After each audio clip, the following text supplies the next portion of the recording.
পারবে। আমরা এই কারণে চাই না উনি নাকি ফ্যামিলি কার্ড দিছে, আমরা তো পাই নাই।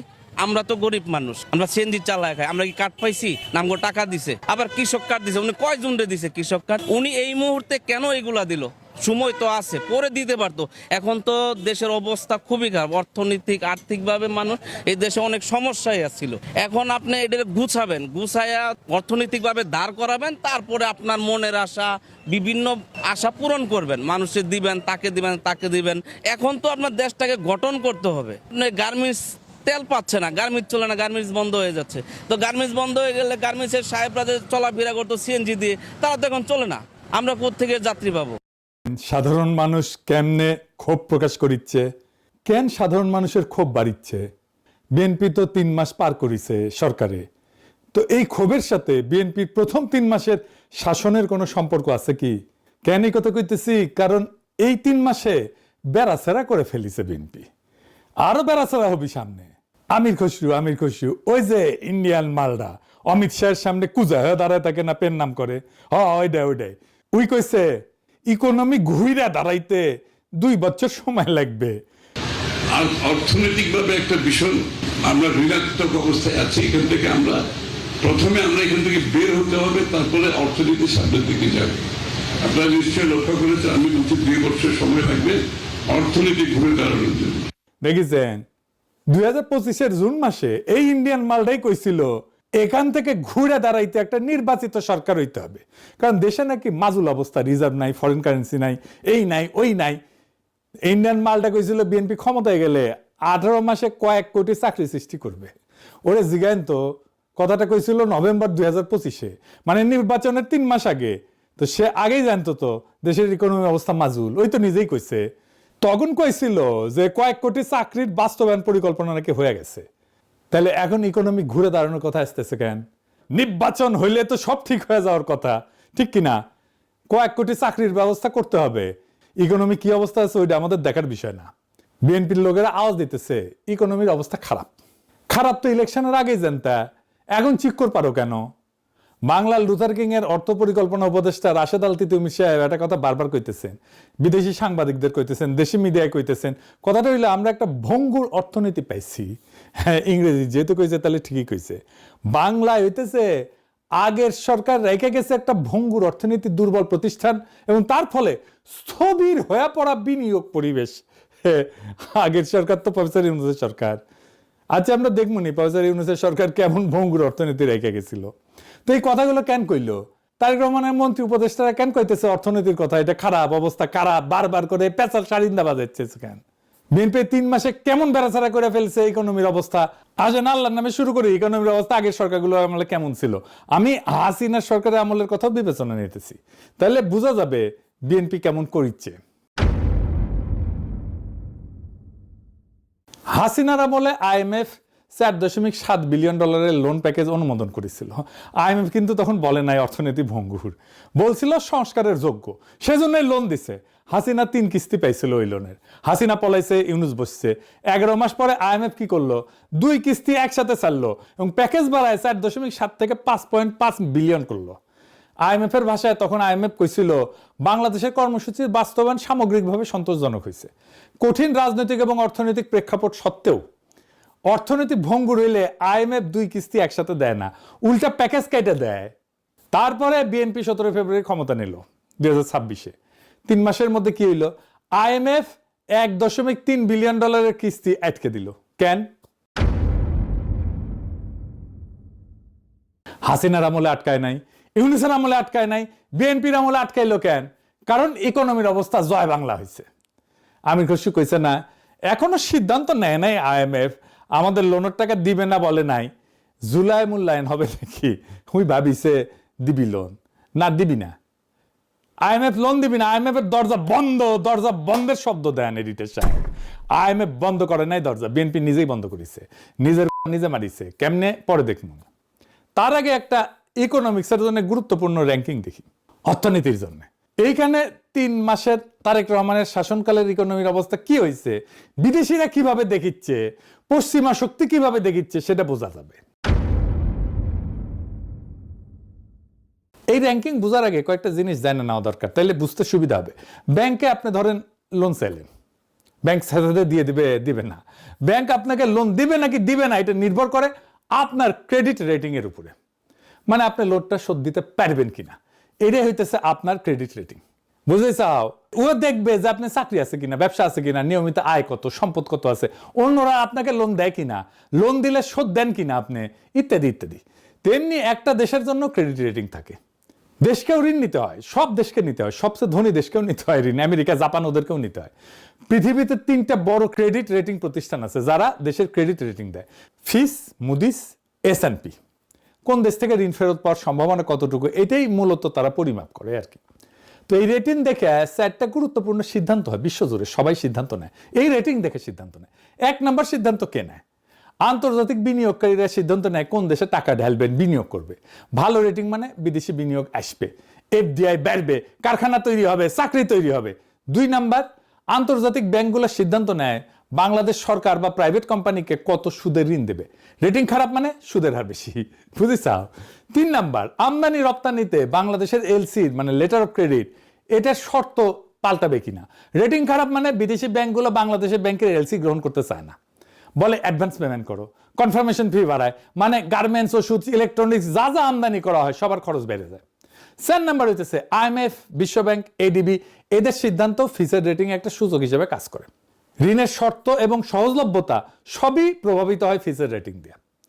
মানে ফিচের একটা সিদ্ধান্ত মানে বিদেশি বিনিয়োগ, ঋণের সুদ, আমদানি ব্যয় এবং ঋণ পাওয়ার সম্ভাবনা 4টাতেই প্রভাব পড়ে। আর ফিচের আর একটা সূচক আছে যেটা রেটিং এর চাইতে গুরুত্বপূর্ণ, সেটা কি আউটলুক। এটা ভবিষ্যতের সংকেত বলে এই দেশের অর্থনীতি কোন দিকে যাইতেছে, কোন রাস্তায় যাইতেছে, স্থিতিশীল, ইতিবাচক না নেতিবাচক, বুঝেছাও? রেটিং একটা স্ন্যাপশট মানে একটা সময়ের ছবি, মানে নির্দিষ্ট সময়ের ছবি। আউটলুক মানে ট্র্যাজেক্টরি, কোন দিকে যাইতেছে, বুঝেছাও? তো আউটলুক যখন স্থিতিশীল, বিনিয়োগকারীরা তখন স্বস্তি পায়, রেটিং নামার সম্ভাবনা কম। আউটলুক যখন নেগেটিভ, তার মানে বোঝা যাচ্ছে আগামী 12 থেকে 24 মাসে রেটিং আরো নামবি, বিনিয়োগকারীরা দূরে সরে যাবে, ঋণের সুদ বাড়বি, দেশের অর্থনৈতিক ফাঁস টান টান হয়ে বসবি। এখন এই কাঠামো মাথায় রেখে বাংলাদেশের ফিচের ইতিহাসটা দেখি, ফিচ কি কি রেটিং দিছিল, কখন কি দিছিল, কেমন দিছিল সেটা।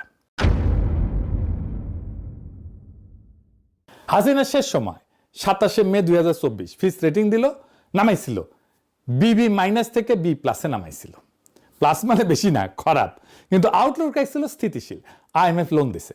ইউনূসের আমলে 22 মে 2025 ফিচ B+ এটা রাখছিল, আউটলুক স্থিতিশীল রাখছিল। রেমিটেন্স 28% বৃদ্ধি পাইছিল, গার্মেন্টসের রপ্তানি 10% বৃদ্ধি পাইছিল, সব ফিচ স্বীকার করেছে। বিএনপি বিজয়ের পরপরই ফেব্রুয়ারি 2026 ফিচ কইছিল যে B+ ঠিক আছে, স্থিতিশীল, বহাল রাখছে। ফিচ বলছিল যে 12 ফেব্রুয়ারি নির্বাচন স্বল্প মেয়াদী রাজনৈতিক এবং নীতিগত অনিশ্চয়তা কমাইছে, মানে পজিটিভলি দেখছিল, ইতিবাচক ভাবে দেখছিল। 17 এপ্রিল 2 মাস পরে IMF কইল তোমার ঋণের যে কিস্তি বাকি আছে যেটা ছিল তা দিমু না, কারণ তুমি সংস্কার করতেছো না। তার 3 সপ্তাহ পরে 13 মে 2026 বিএনপি 85 দিনের মাথায় বাংলাদেশের আউটলুক স্থিতিশীল থেকে নেতিবাচক করে দিল, ফিচ ধপাস করে পড়লো। 3 মাস যা নাই, স্থিতিশীল থেকে নেগেটিভ করলো। তো ফিচ কেন এই সিদ্ধান্ত নিল? ফিচ বলছে আর্থিক খাত সংস্কার না হওয়া, ব্যাংকিং খাতের খেলাপি ঋণ এটা 30%-এর বেশি, আর জিডিপি গ্রোথ এটা নোজ ডাইভ দিতেছে, মানে ডাক যে এটা নোজ ডাইভ দিতেছে। 2026 এটা 3.7 হবে, সামনের বছর আরো কমবে, 3.5% হবে। কোভিডের টাইমে এই লেভেলে নামিছিল। এখন কইবেন জিডিপি কি, এটা খায় না মাথা দেয়, জিডিপি বাড়লে আমার কি লাভ? এটা আমি আগে, দেশের ভিতরে 1 বছরে যত পণ্য আর সেবা তৈরি হয় সব মিলায় যোগফল হইতেছে জিডিপি। চা দোকানের চা থেকে শুরু করে গার্মেন্টসের সার, ডাক্তারের ফি, রিক্সা চালকের ভাড়া, সব। আর গ্রোথ মানে কি? গত বছরের চেয়ে এই বছর কত শতাংশ বেশি তৈরি হইল। 5% গ্রোথ মানে গত বছর যা হয়েছিল এই বছর তার চেয়ে 5% বেশি, 5% বেশি। গত বছর 100 হইলে এবছর 105, বুঝেছাও? ধরেন একটা গ্রামে গত বছর 100 টাকার পণ্য তৈরি হইলো, এই বছর তৈরি হলো 106 টাকার, তাহলে গ্রোথ হইল 6%। তো সাধারণ মানুষের জীবনে এর কি প্রভাব? গ্রোথ ভালো হইলে 6 থেকে 7% হইলে এটা ভালো গ্রোথ বলা হয় দেশের ক্ষেত্রে। কারখানা বাড়ে, চাকরি বাড়ে, ব্যবসায়ীর হাতে টাকা আসে, কর্মচারীর বেতন বাড়ে, সরকারের ট্যাক্স বাড়ে, রাস্তাঘাট, হাসপাতাল, স্কুলে খরচ বাড়ানোর সুযোগ হয়, দোকানে বেচাকেনা বাড়ে, ছোট ব্যবসায়ী লাভ পায়। গ্রোথ কম হইলে এটা 3 থেকে 4% হচ্ছে কম গ্রোথ। নতুন চাকরি কম তৈরি হবে, বেতন বাড়বে না, জিনিসপত্রের দাম বাড়বে, কিন্তু তরুণরা বিদেশে যাইতে চাইবে, ব্যবসায় বিনিয়োগ করতে চাইবে না। তাইলে আগের বছরগুলোর জিডিপি হিসাব দেখাই, তাহলে ভালো বুঝতে পারবেন যে আমাদের জিডিপি কোন দিকে যাইতেছে। এইটা সাহেব একটা গ্রাফ ক্রিয়েট করে দেখান। 2010 5.6%, 2011 6.5%, 2012 6.5%, 2013 6%, 2014 6.1%, 2015 6.6%, 2016 7.1%, 2017 6.6%, 2018 7.3%, 2019 7.9%, 2020 3.4%, 2021 6.9%, 2022 7.1%, 2023 5.8%, 2024 4.2%। এটা হইতেছে প্রফেসর ইউনূসের আমলে, বুঝেছেন? তো ব্লুমবার্গ এটা কিন্তু একটা বিখ্যাত প্রতিষ্ঠান, এর নিজের ভাষায় কইছে যে বাংলাদেশের B+ রেটিং ইতিমধ্যে junk rated, highly speculative for investors, মানে বাংলাদেশে কোনো বিদেশি ইনভেস্টমেন্ট আসবে না এই রেটিং থাকলে, যতই চেষ্টা করুক, যতই প্রণোদনা দিক। এটাই বাংলাদেশের আন্তর্জাতিক অর্থনীতির রায়, বিএনপির স্কোর কার্ড। আমি না ফার্স্ট হয়েছি, মাত্র 85 দিনে অর্জিত 3 মাস ইকোনমি জয় বাংলা করে দিল, মাত্র 3 মাস। কার টাইমে ইকোনমি তাহলে জয় বাংলা হইলো? বিএনপির আমলেই তো। আর ইউনিসের আমলে কি হয়েছিল? রিজার্ভ 20 বিলিয়ন থেকে 31.72 বিলিয়নে গেছিল, রেমিটেন্স রেকর্ড $32.8 বিলিয়ন 2025-এ, আর $4 বিলিয়ন বৈদেশিক ঋণ শোধ করা হয়েছে। তারপরে ও কয় ভঙ্গুর অর্থনীতি। বিএনপি ক্ষমতা পাইছিল হাসিনার চেয়ে ভালো অবস্থায়, ইউনিসের চেয়ে দৃঢ় ভিত্তিতে পাইছিল, সেটা 3 মাসে বেড়াচাড়া করে দিছে। হঠাৎ এই 3 মাসে কেমনে হইল অর্থনীতির এই অবস্থা? এটা হঠাৎ করে হয়েছে, কিন্তু কেন হঠাৎ হয়েছে এটা মনে হয় বিএনপিও বুঝতে পারে না, বা বুঝলেও চেপে যাইতেছে। আমি ধরাই দিতেছি, একেবারে খাপে খাপ মমতাজের ভাব মিলে যাবে। আপনারাও বুঝতে পারবেন কেমনে ডটগুলো মিলায় দেখতে হয়।